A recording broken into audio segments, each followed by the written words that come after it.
বঙ্গবন্ধু হলো কীভাবে বলবো, যে আমার দেখা মতে he is more higher than any other leader.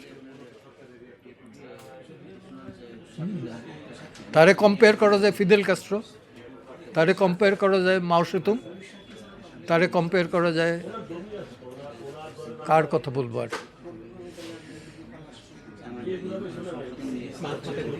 না, higher than, more better than Mahatma Gandhi.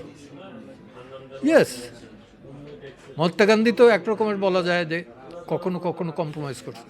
তাহলে ভগৎ সিংয়ের ফাঁসি চেয়ে মার্জনা চেয়ে সে কিন্তু কোনো করে নাই। কেন করে নাই?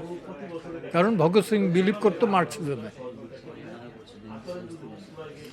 ভগৎ সিং ছিল মার্কসিস্ট, দ্যাটস ওয়াই সে এইটা করে নাই। এই হীনমন্যতা তো বঙ্গবন্ধুর ছিল না। আমি কোনো প্রকারেই মহাত্মা গান্ধীরে খাটো করতেছি না। মহাত্মা গান্ধী মোহাম্মদ আলী জিন্নার বলছে কায়দা আজম, টাইটেলটা কায়দা আজম টাইটেলটা দিছে মহাত্মা গান্ধী।